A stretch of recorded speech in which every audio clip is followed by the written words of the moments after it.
Assalomu alaykum.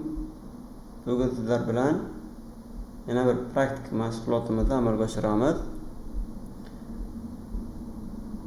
Dastlabki HTML kodlari, CSS kodlarini o'rganayotganimiz uchun praktikalarimiz ham unchalik murakkab bo'lmaydi. Oddiyroq qanday yozilishi, loyiha qanaqa tarkibiy qismlardan iborat bo'lishi, shu kabi holatlar bilan tanishib, ularni birozgina amaliyot qilamiz. Demak, birinchi o'rinda loyiha nomini tanlab olamiz. Post blok emas. Mening loyiham deb yozib qo'yadigan bo'lsak, bu rus tilida o'qib qoldi.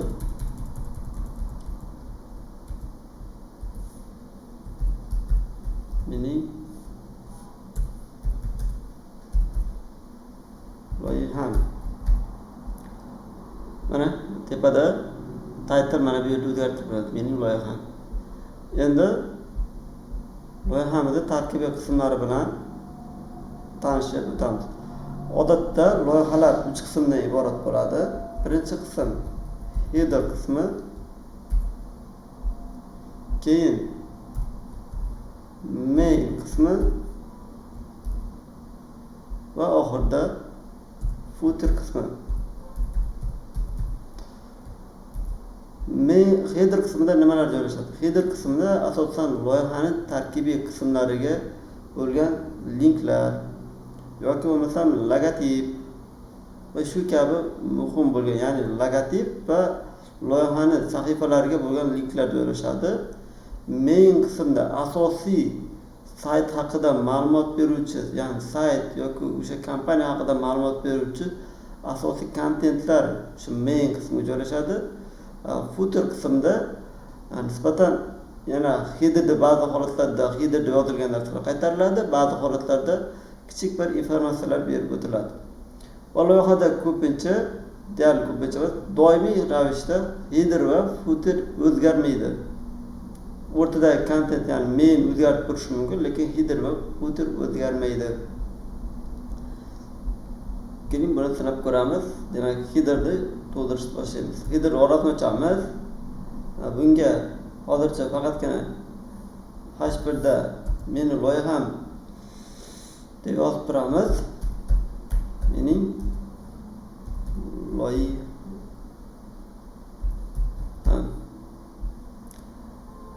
Footer qismiga esa P tagida barcha huquqlar kafolati himoyalangan degan ma'lumotni berib o'tsak bo'ladi. Barcha huquqlar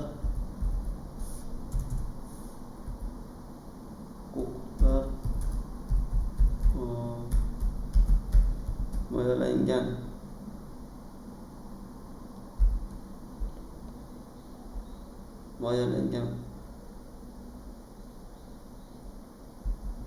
Keyin mana bunday berib qo'ysak bo'ladi. Copy 2025.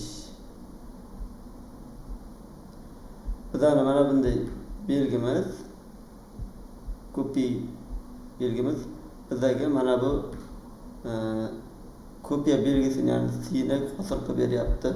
Shu joyga ham e'tibor bering. Mana bu shtrix kodimiz yo'qda mana bunday holatda chiqib beryapti. Endi header qismini yanada hosil qilib boramiz. Bir qancha katta bir gaplashgandik. Nav bor edi bizda. Va navning ichiga A dan 3 ta hosil qilamiz. A ko'paytirilgan 3. Maqsadimiz bir qancha sahifalarni aro o'tkazib yurish. Endi sahifaning tarkibiy qismlari o'tgan safar praktikamizda bir sahifani tarkibiy qismlariga sakrab o'tish uchun ID bilan foydalangandik. Endi bir qancha HTML fayllar orqali bir qancha sahifalarga o'tamiz. Demak,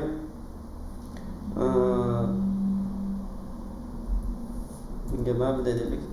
Asosiy sahifa haqida va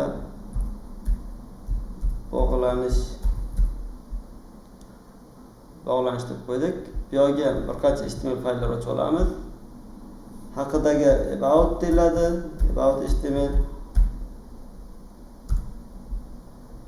Buni ham hosil qilib turamiz shunchalik.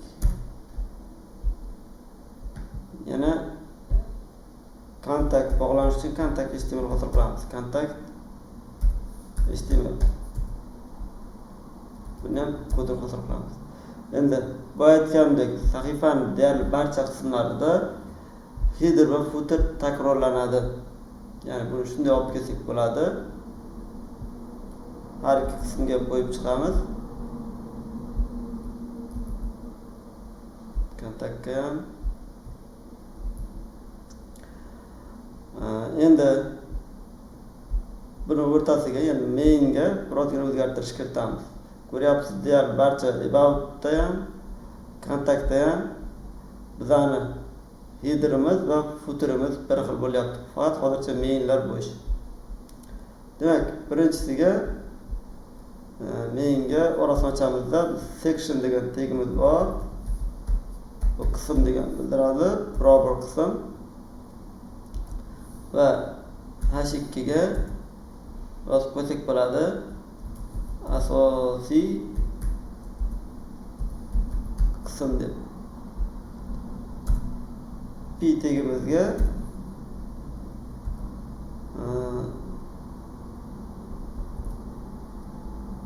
bu yerda asosiy sahifaning mazmuni joylashgan. Keling shuni ham tanishni ko'pga qilaydi. Qolgan HTML taklarimizda ham ya'ni sahifalarimizda ortiqcha yozib o'tirmaslik uchun faqat ba'zi bir joylarni o'zgartiramiz. Bu yerga about ya'ni haqida qism, haqida sahifasi desak ham bo'ladi. Sahifasi bu yerda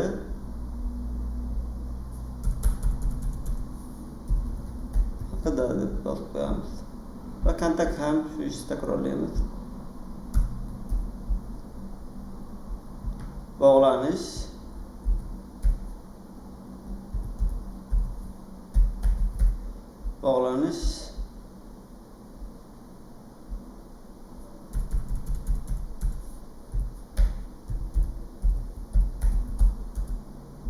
sahifasi mazmuni joylashgan.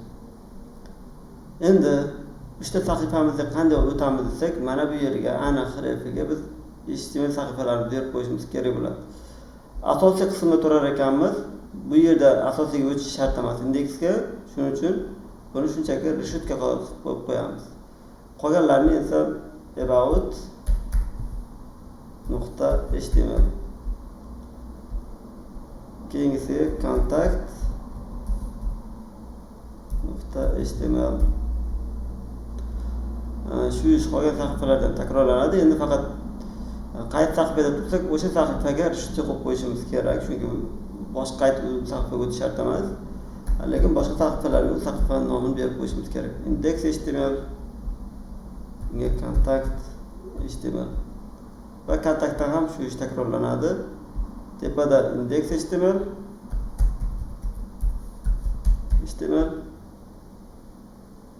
pastda about.html va oxirgisiga reshetka qo'ysak kifoya qiladi. Deyarli sahifalar bilan chiqdi. O'tib ko'rishimiz mumkin. Haqida o'tsa mana haqida o'zgaryapti. Bog'lanish o'tsa mana bog'lanish o'zgaryapti. Ko'rib turganingizdek, tepa menular ham o'zgargani yo'q. Mana bu yer o'zgargani yo'q va pastdagi qism ham o'zgarib yo'q. Faqatgina bog'lanish qismi o'zgaryapti. Mana bu yerdagi so'zimiz ham o'zgaryapti. Bog'lanish degan mana so'zimiz. Asosiyga qaytadigan bo'lsak, mana asosiy qism. Bu aytganimdek sahifalarni header va footer qismi o'zgarmaydi. Faqat o'rtadagi main qismi o'zgarib turadi. Endi unga birozgina jilolar berib ko'raylik.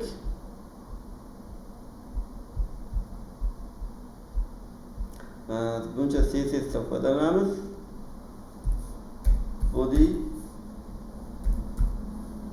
Body'ga barcha stillari bir xil chiqsin. Font family,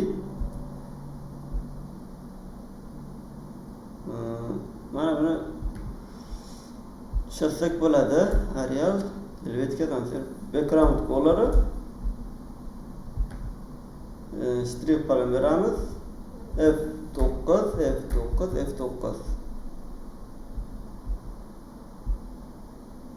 va colorga 3 yozib qo'ysak kifoya qiladi. Hozir buni barcha sahifalarni ko'rib chiqishimiz kerak. Bunga ulangan about ga ulash kerak ekan. Pet qismida link ochib, link CSS, style CSS. Kontaktda ham link ochib berib qo'ysak kifoya qiladi. Mana ancha stillarimiz o'zgardi. Endi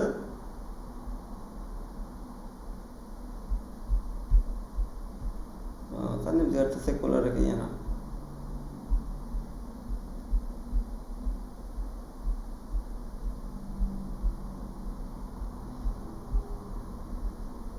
Headerga o'zgartirish qilsak, headerga o'zgartirish kiritaylik. Headerga background color 3 diagrammasi o'zgardi. Keyin color FF oq rang o'zgardi.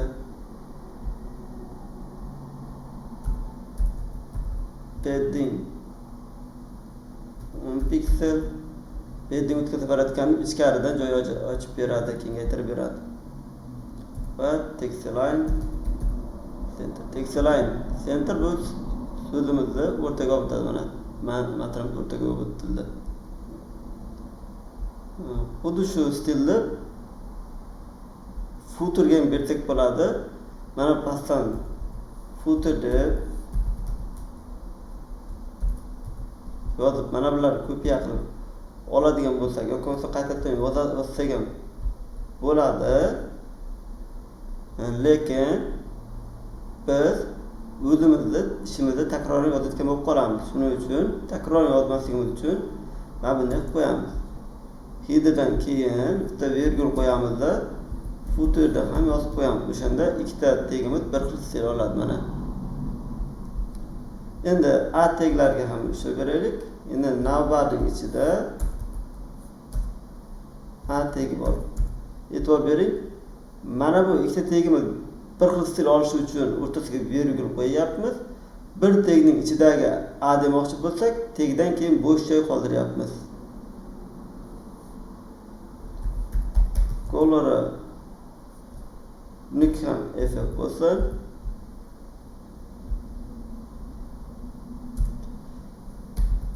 Text decoration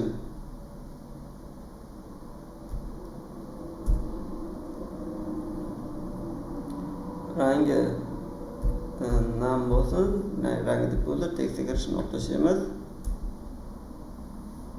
va padding oralari biroz ochiqroq chiqsin. 0 va 10 piksel qilamiz. Demak, birinchi nolimiz tepa pastiga, ikkinchi 10 pikselimiz o'ng va chapiga beradi. Ya'ni o'ng va chap tarafdan asl joy ochib beradi. Nisbatan sahifalarimiz deyarli bir xil chiqadi. Endi o'rta qismga ham birozgina ishlab beraylik. Endi mainga ishlab beramiz. Background color qanaqa bersak bo'lar ekan?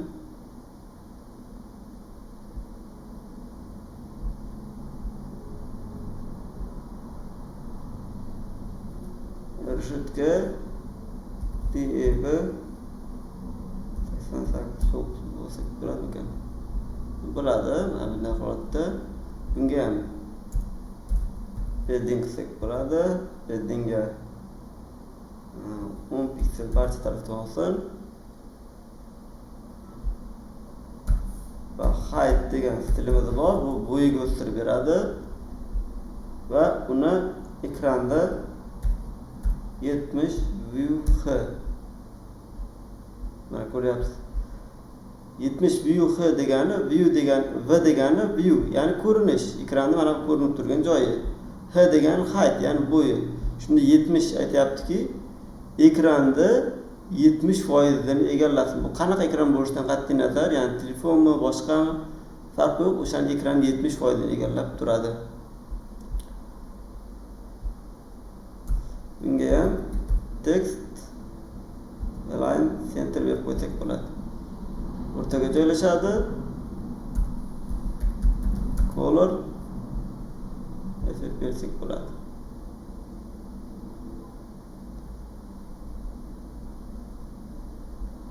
Endi mana bu yerga nima qilsak bo'lar ekan qo'shimcha. Keling biriga YouTube hozircha unaqa narsalar o'tmadik. Faqatgina matnni kengaytirib o'zgartirib qo'ysak bo'ladi. Qanday qilamiz? Bu yerda yana bitta pi ochamiz. Lorem bilan 100 ta so'z xotir qilsak bo'ladi. Har bir sahifada shu ishni takrorlab chiqamiz. Lorem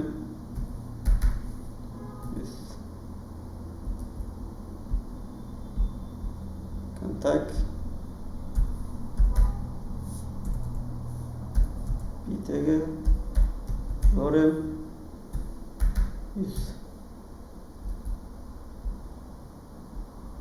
nisbatan sal bo'lsa ham so'ngroq holatda chiqyapti. Sezayotgan bo'lsangiz, o'rtadagi qism o'zgarayotganligi bilinib turibdi shunday. Tepa va pastki qism o'zgargani yo'q. Keling endi har bitta qismga birozgina JavaScript qo'shishga harakat qilib ko'ramiz. JavaScriptni qanday qo'shamiz?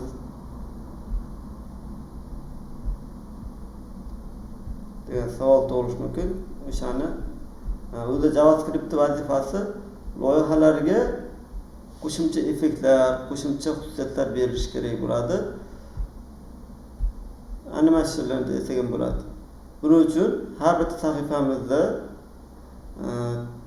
p dan keyin bitta tugma hosil qilsak bo'ladi. Button tagi yordamida. Button click me, ya'ni meni bos.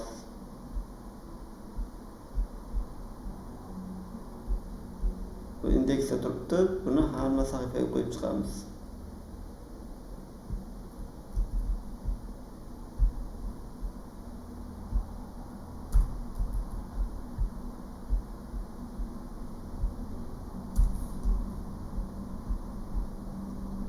Shuni ham chiroyliroq holatga keltiraylik.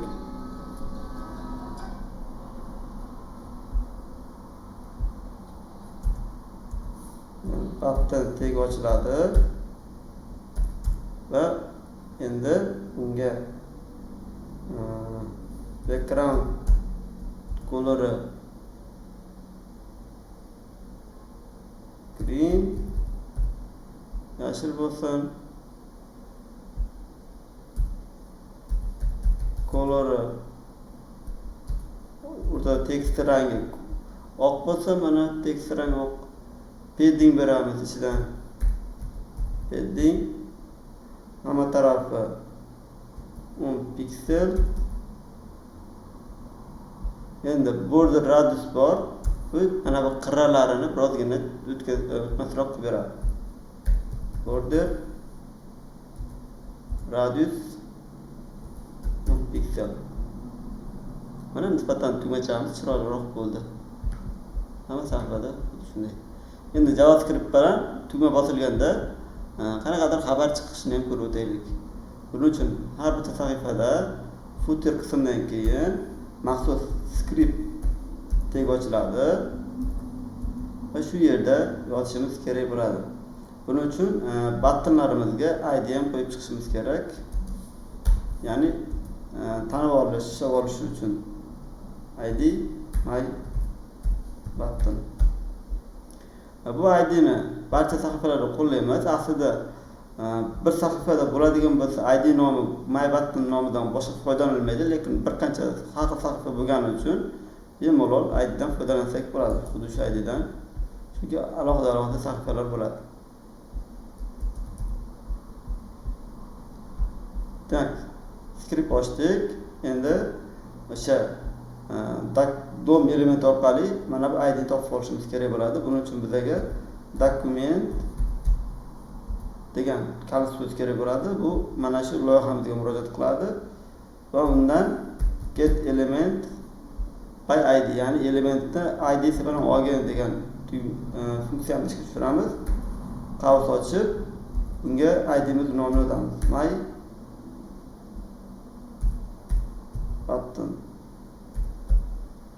MyButton. Bu dokumentimizdan mana bu ID'mizni topadi. Endi unga hodisa biriktirishimiz kerak. Ya'ni bosilganda qanaqadir hodisa yuz berishi kerak. Add event listener degan maxsus funksiyasi bor. Bunga aytishimiz kerak. Qachonki o'zini click degan metodi bor. O'zim o'tganim yo'q. Click deb odam, ya'ni bosilganda, click degan bosilganda degan. Bosilganda mana bu kalit so'zni yozib qo'yishimiz mumkin. Hozir to'g'ri JavaScript yaxshi tushunmayotgan bo'lishingiz mumkin. Buni xudo xolasa kelajak darslarda ko'rib o'tamiz. Hozircha shunchaki ortidan takrorlab tursangiz o'zi kifoya qiladi. Alert degan xabar chiqarish. Siz asosiy sahifadasiz.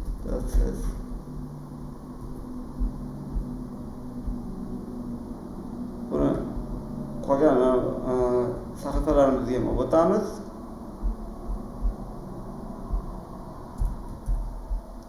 Bunga haqida sahifadasiz. Bunisiga esa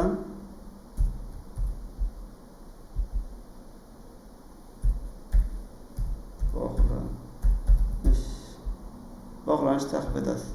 Mana tayyor bo'ldi. Endi ishlatib ko'ramiz. Biz hozir qaysi sahifada turganimizni bilib olishimiz mumkin. Mana siz bog'lanish sahifasidasiz. Endi haqidaga o'tib bosib ko'raman. Mana siz haqida sahifadasiz. User asosiy sahifa bosamiz. Siz asosiy sahifadasiz. Shu tariqa biz o'zimizni loyihamizni biroz jonliroq holatga keltirishimiz mumkin. To'g'ri, loyihamiz hozircha juda ham chiroyli wow degan emas, holatda emas. Buni sekin-sekin chiroylashtirib o'zgartirib boramiz. Hozircha bizning loyihamiz, umuman loyihalar 3 qismdan iboratligini bilib oling. Header qism, main qism va footer qism. Header va main, footer doimiy o'zgarmaydi, ya'ni barcha sahifalarda bir xil bo'lib turadi. O'rtada main o'zgarib turadi. Biz JavaScript bilan esa turli xil hodisalarni qo'shishimiz mumkin ekan. Hammaga rahmat. Kelgusi darsda ko'rishguncha sog' bo'lingsizlar. O'zlaringiz mustaqil amaliyotlar qilib turingizlar.